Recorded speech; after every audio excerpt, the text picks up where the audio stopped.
안녕하세요. 저는 귀여운 손주가 태어날 날만 기다리고 있는 할머니입니다. 살면서 자식 농사만큼 중요한 건 없다고 하잖아요. 저와 남편은 불과 몇 년 전까지만 해도 자식 농사 망했다고 좌절감에 빠져 있었어요.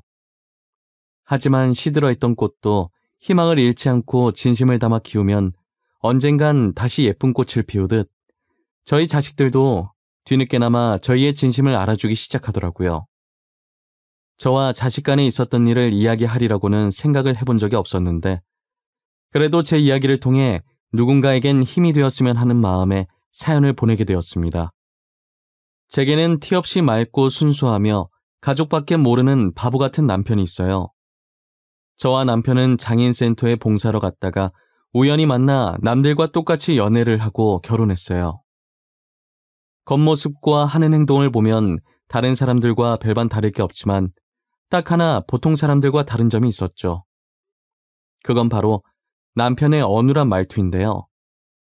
저희 남편은 약간의 언어장애가 있지만 소통하는 데에는 전혀 문제가 없었어요. 말을 오래 하면 살짝 어눌한 게 티가 나긴 하는데 아무 말 안 하고 있으면 비장애인들과 다를 게 없었어요.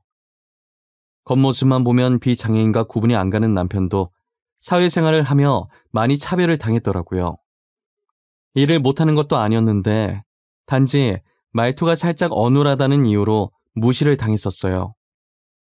그래서 누구보다 장애인의 아픔을 잘 이해하고 봉사를 하면서 자신보다 더 몸이 불편한 장애인들을 돌봐줬어요. 저도 같이 봉사를 다니면서 남편을 통해 많은 것을 배웠죠.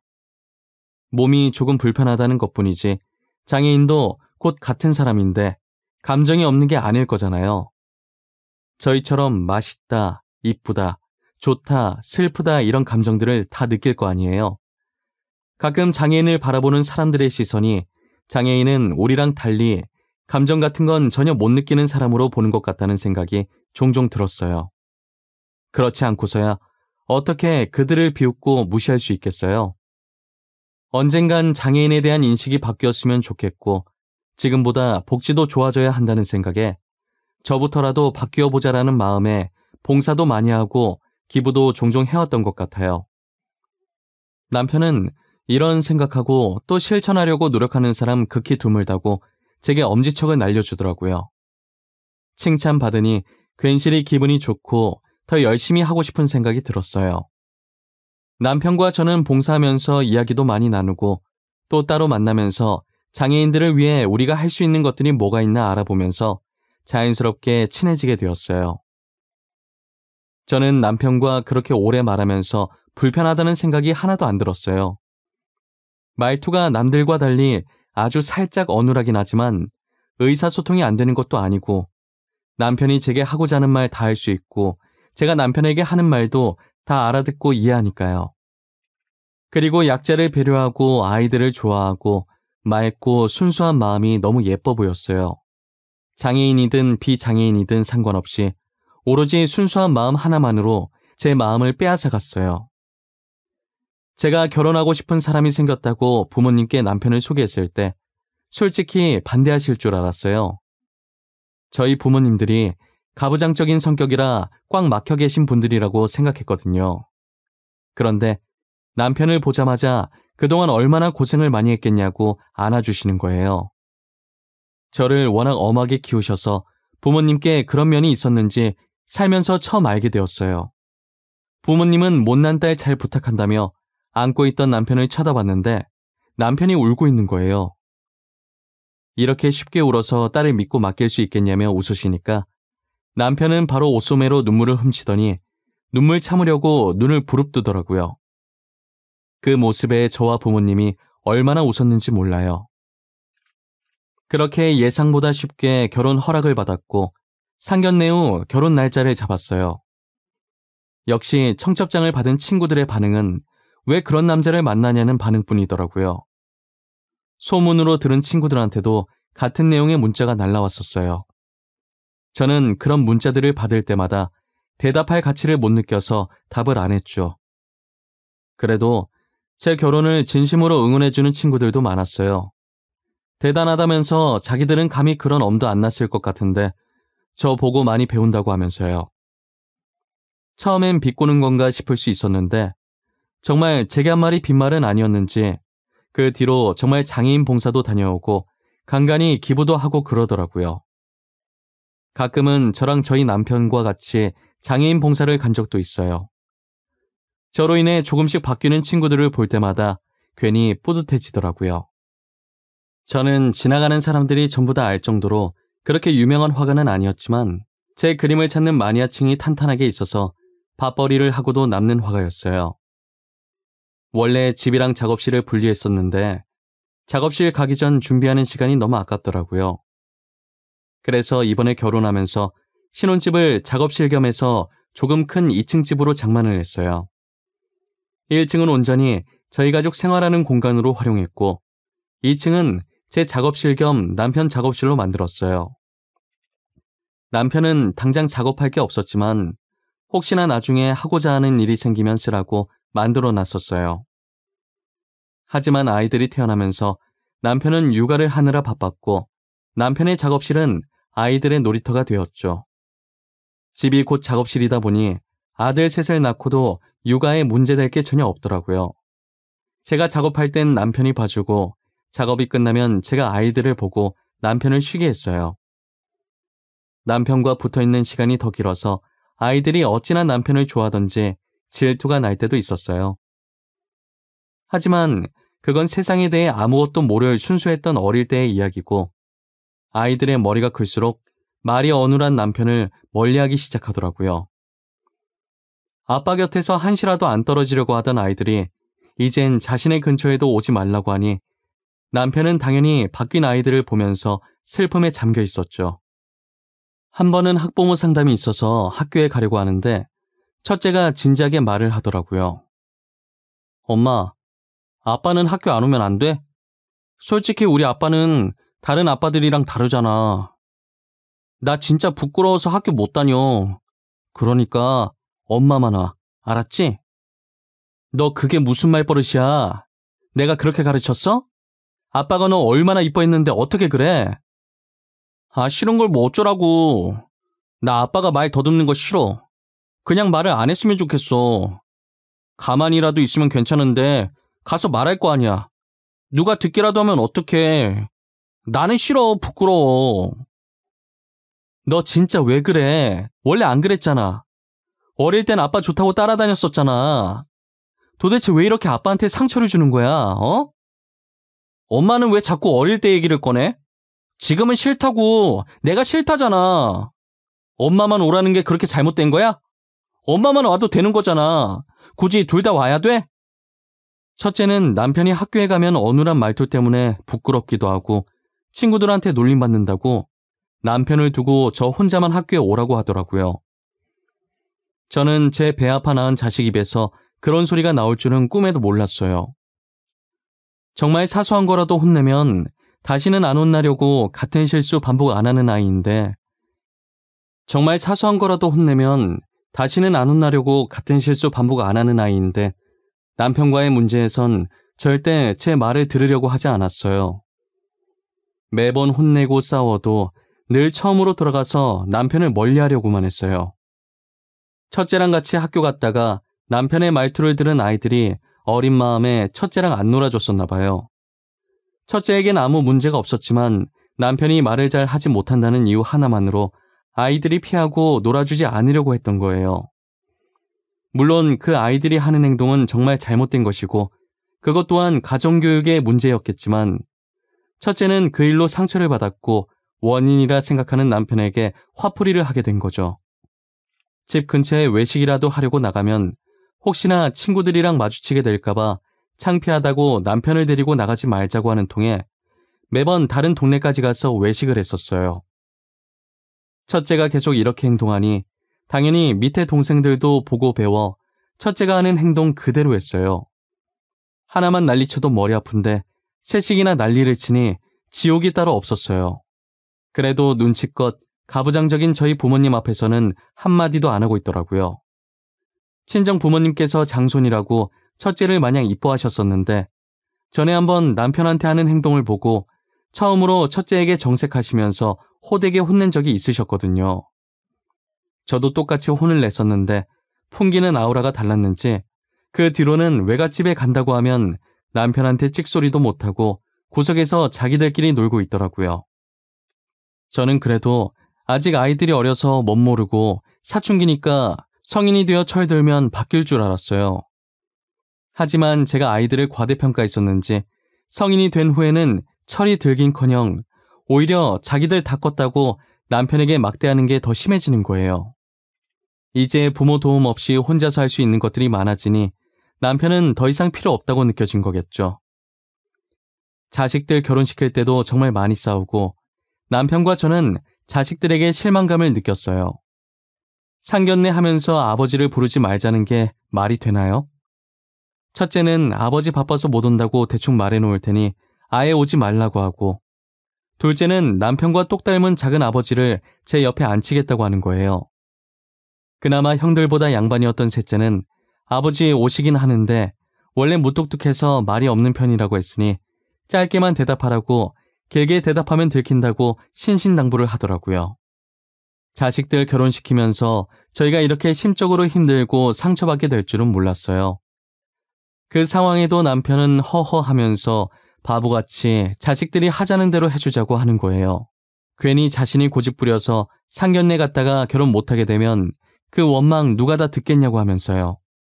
상견례만 잘 넘어가면 어차피 마주칠 일 많이 없어서 결혼식 날 부모님 석에는 앉혀드린다고 하니 자신은 결혼식장에 가서 자식들 결혼하는 모습을 보는 것만으로도 감사하다고 하더라고요. 그렇게 저희는 이런저런 많은 일을 겪고 우여곡절 끝에 마지막 남은 막내의 결혼까지 무사히 마쳤다는 표현이 맞는 건진 모르겠지만 아무런 탈 없이 잘 끝마쳤어요. 자식들 결혼을 다 마치고 모든 게 끝났다고 생각했어요. 며느리들도 저희 남편이 말이 어눌하다는 걸 알고 결혼을 한 것이었거든요. 그래서 이제는 조금 편하게 살 수 있지 않을까 했어요. 저희 자식들 중에 막내가 제일 먼저 저희에게 손녀를 안겨주었어요. 저희는 혹시나 사돈이랑 마주칠까봐 사돈이 가신 후에 보러 갔어요. 눈은 저희 아들을 닮고 나머지는 막내 며느리랑 똑 닮은 것이 너무 이쁜 거예요. 저는 손을 씻고 아이를 안아들었고 남편도 아이를 안아보고 싶어서 손을 씻고 기다리고 있었어요. 아이는 저를 보기 위해 눈을 뜨려고 안간힘을 쓰는데 어찌나 예쁜지 몰라요. 그렇게 제가 몇 분 정도 안고 있다가 남편에게 아이를 넘겨주려고 하는데 물을 떠오던 막내 아들이 그 모습을 보고 물을 내려놓더니 기겁하면서 달려오더라고요. 남편은 아직 애를 제대로 안아보지도 못했는데 막내 아들이 순식간에 아이를 낚아챘어요. 아, 아버지, 그렇게 애를 막 안으시면 어떡해요. 태어난 지 얼마 안 돼서 면역력도 약한데 애한테 병균 옮으면 어쩌려고 그래요. 왜 이렇게 생각이 없어요? 미안하다. 근데 나 손 씻었어. 비누로 깨끗하게 씻고 아이 안은 거야. 옷이 더럽잖아요, 옷이. 밖에서 먼지 다 묻히고 왔을 거 아니에요. 가뜩이나 아이한테 문제 있을까봐 태어날 때까지 얼마나 걱정했는데. 너 방금 한 말 무슨 뜻으로 말한 거야? 아이한테 문제 있을까봐 걱정했다고? 무슨 문제 때문에 걱정한 건데? 혹시 내가 생각하는 그런 거 아니지? 어머니가 생각하는 거 맞아요. 혹시나 우리 애한테도 장이 있으면 어쩌나 걱정했어요. 유전일 수도 있는 거잖아요. 저희는 운 좋게 아니었지만 저희 딸은 그럴 수도 있잖아요. 오빠, 부모님한테 말을 왜 그렇게 해? 내가 저번에도 그렇게 얘기하지 말라고 그랬지. 왜 계속 아버님을 못 살게 굴어, 어? 아이 일이네. 오빠도 아이 만지지 마. 내가 낳은 아이야. 막내 아들이 하는 얘기를 들으면서 얼굴이 점점 붉어지던 막내 며느리는 결국 못 참고 한 소리를 한 뒤 막내 아들에게 안겨있던 아이를 뺏어 들었어요. 남편에게 사과하기 전까진 아이 못 만지게 할 거라고 하니 어쩔 수 없이 사과를 하더라고요. 진심이라는 건 눈꽃만큼도 찾아볼 수 없는 사과였지만요.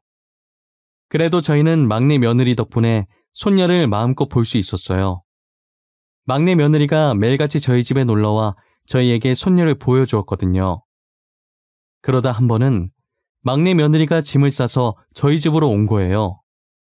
아니, 아가, 이게 무슨 짐들이야? 너 혹시 지혁이랑 싸운 거야? 그래서 집 나온 거니?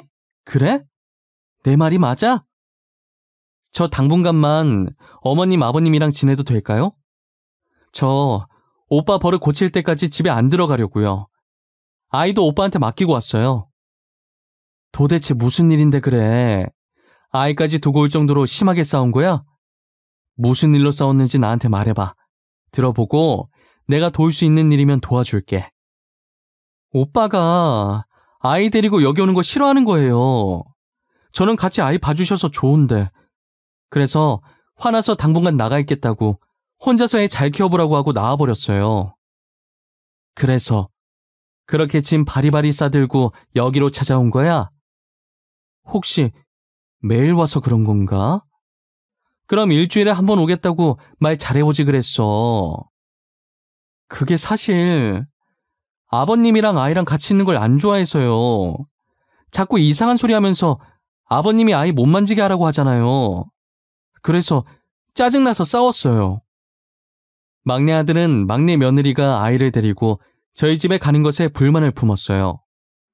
정확히는 저희 남편이 아이를 만질까봐 난리 법석이었던 거죠. 마치 남편을 손만 닿아도 병에 걸리는 전염병 환자 취급을 하고 있더라고요. 도대체 나이를 얼마나 더 먹어야 정신을 차릴까 싶었어요. 막내 며느리는 그동안 아이 보느라 지쳤었는데 휴가라고 생각하고 여기서 쉬겠다고 하더라고요. 저는 아무 생각하지 말고 편하게 있고 싶은 만큼 있다가 가라고 했어요. 집에 며느리가 있는 거랑 없는 게 차이가 꽤 크더라고요. 어찌나 친딸처럼 살갑게 저희를 대하던지 이래서 딸을 낳아야 하는구나 싶었다니까요.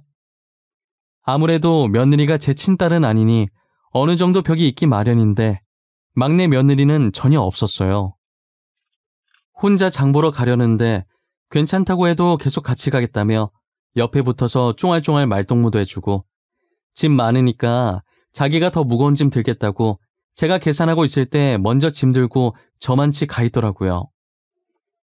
막내 며느리 하나 집에 들어왔을 뿐인데 남편과 둘이 살 때와는 완전 다른 분위기였어요.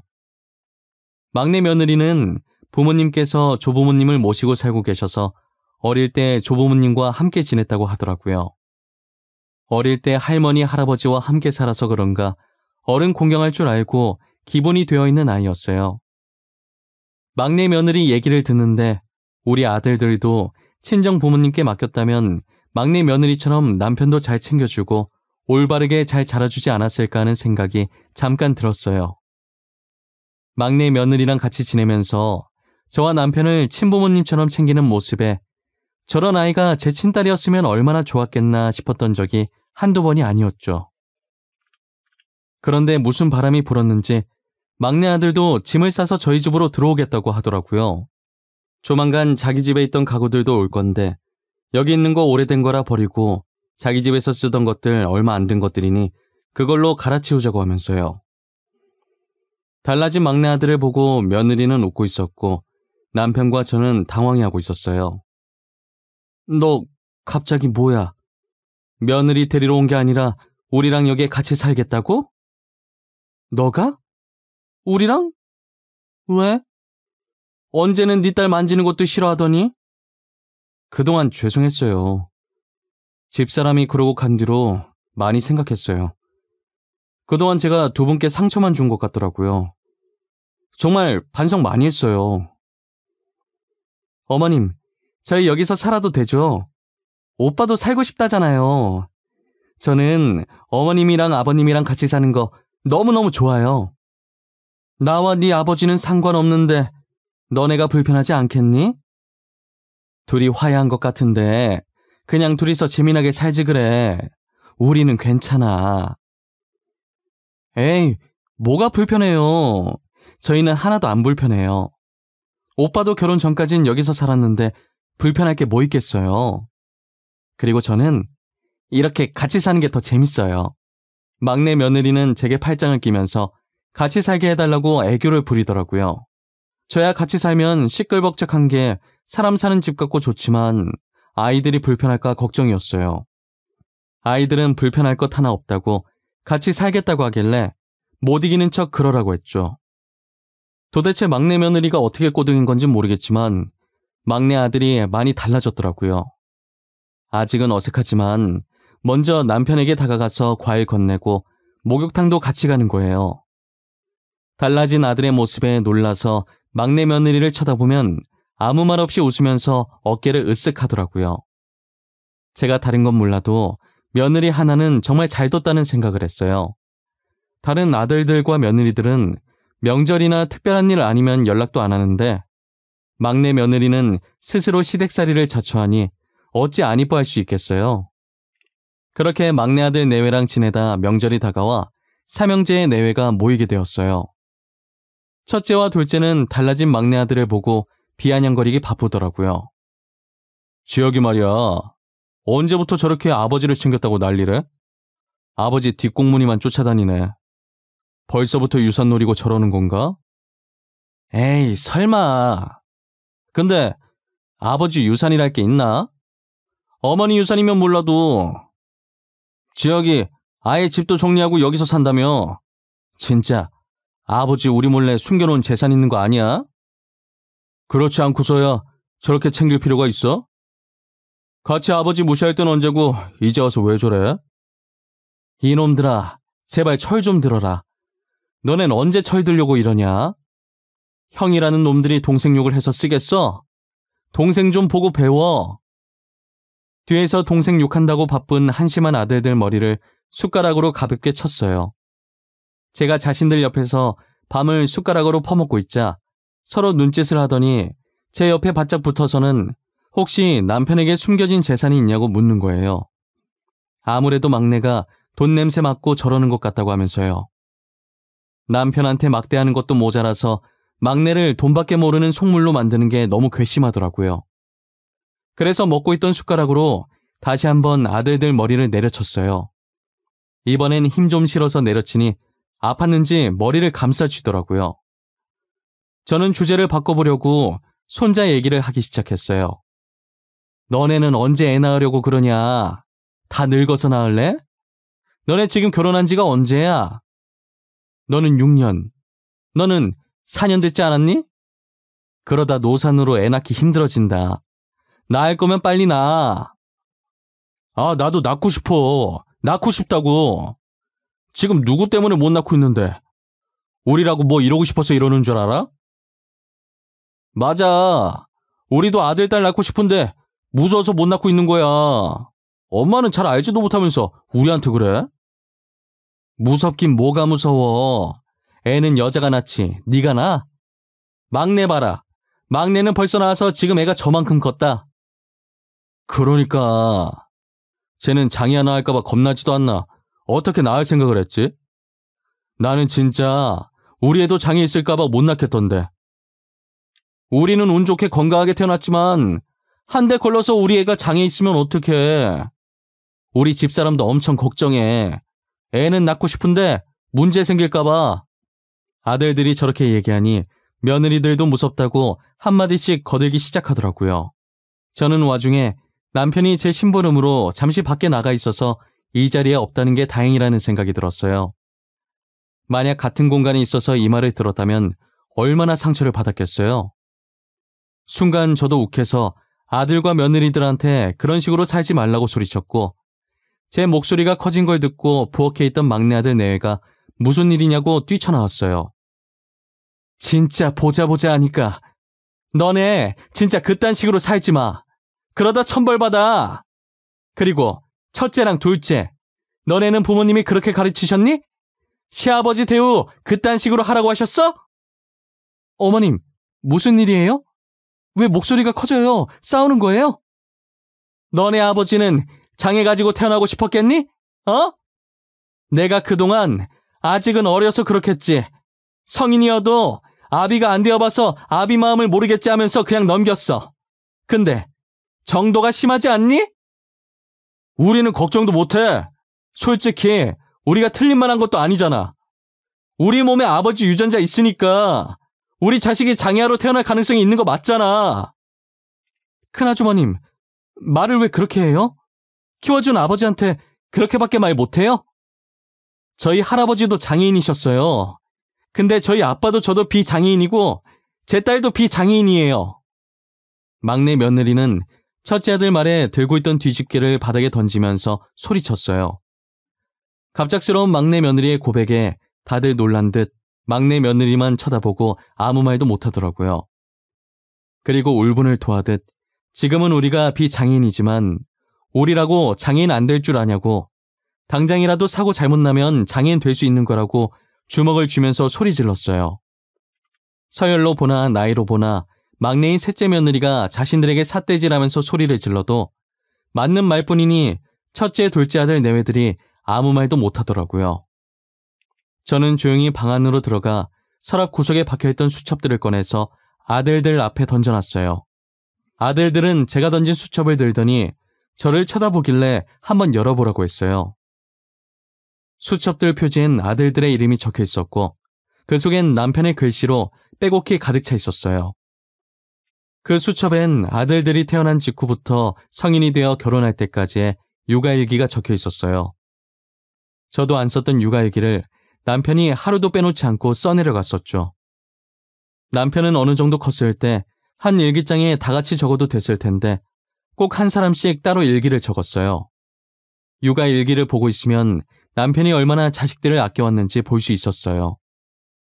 늘 자신에게 모진 말을 하던 못난 아들들이지만 부모가 아니면 누가 자식의 투정을 받아주겠냐며 그렇게 남편은 자기 가슴이 멍들고 있는 줄도 모르고 항상 아들들 생각뿐이었어요. 첫째와 둘째 아들은 수첩을 읽어 내려가며 조용히 눈물을 흘렸어요. 그리고 다른 공책을 꺼내서 아들들에게 건넸어요. 거기엔 아들들이 그동안 남편에게 어떻게 했는지가 적혀있는 제 일기장이었어요. 아들들이 모진 말을 할 때마다 그 말들이 자신을 강하게 만들어준다며 그냥 웃어넘기던 남편의 모습이 담겨있는 일기장이었어요. 그동안 자신들이 뭐라고 말했는지, 남편에게 어떤 상처를 줬는지 적혀있는 제 일기장을 보고 조용히 눈물만 흘리던 아들들은 제 일기장을 보며 오열하기 시작하더라고요. 아들들이 모진 말을 뱉는 와중에도 아이들이 자신을 너무 사랑해서 그런 거라고 더 강해져서 이 세상을 버티라는 뜻이라며 위안하는 남편의 모습에 오열을 하는 거예요. 뒤늦게 들어온 남편은 아들들이 오열하고 있자 놀라서 달려오더라고요. 왜 우냐면서 무슨 일이냐고 제게 묻다가 바닥에 널브러진 수첩들을 쳐다봤어요. 아니, 애들 왜 울고 있어? 무슨 일 있었어? 이 수첩, 내 수첩 아니야? 이게 왜 여기 나와 있어? 아버지, 죄송해요. 그동안 정말 죄송했어요. 철없던 저희를 용서해 주세요. 저희는 아버지 마음도 모르고 정말 죄송해요. 저희는 지금까지 가슴에 대못 박는 말만 했는데 아버지는 한 번도 저희 원망 안 하시고 정말 죄송해요. 아버지, 저희가 잘못했어요. 용서해 주세요. 용서할 게 뭐 있어? 내 자식들인데. 나는 너희들 미워했던 적 단 한 번도 없었어. 그러니까 너네는 용서 구할 일 없었던 거야. 나한테 죄송할 필요 없어. 너네 덕분에 나도 많이 성장했어. 고마워. 오히려 자신을 성장시켜줘서 고맙다는 남편의 말에 아들들은 대성통곡을 했어요. 남편은 미소 짓더니 괜찮다고, 울고 싶을 땐 울라고 하면서 우는 아들들을 안아주었어요. 며느리들도 눈치를 보다가 머뭇거리면서 남편에게 죄송하다고 하더라고요. 결국 며느리들도 눈물을 흘리고 저희 집은 명절 음식 만들다 울음바다가 되었어요. 명절이 지나고 평소에 한 번도 연락 안 왔던 아들들에게 하루에 2번씩 전화가 오더라고요. 오전엔 아침은 먹었는지, 오늘 뭐 할 건지, 저녁엔 저녁은 먹었는지, 오늘 뭐 했는지, 이렇게 2번씩 꼬박꼬박 저희 안부를 묻곤 했어요. 아들이 전화 오면 뒤엔 며느리들한테 안부 전화가 왔어요. 그리고 얼마 지나지 않아서 첫째 며느리가 임신을 했더라고요. 둘째 며느리도 임신하려고 열심히 준비하고 있다고 하고요. 요즘은 아들과 며느리가 효도 대결이라도 하는 듯 번갈아 가며 전화가 오고 있어요. 확실히 예전보다 저희 집 방문하는 횟수가 많아졌고요. 남편과 제가 20년 넘게 기다려온 행복이 이렇게 찾아오네요. 오랜 시간이 걸렸지만 오래 걸린 만큼 저희의 행복도 길게 갔으면 좋겠어요. 저와 남편은 요즘 장손 맞을 준비하느라 바빠요. 아직 태어나려면 2달 정도 남았지만 첫째 며느리가 저와 남편을 데리고 아기용품 사러 다니느라 바쁘네요. 저희를 이렇게 잘 챙겨주는 모습을 보니 아들들과 며느리들에게 너무 고마워요.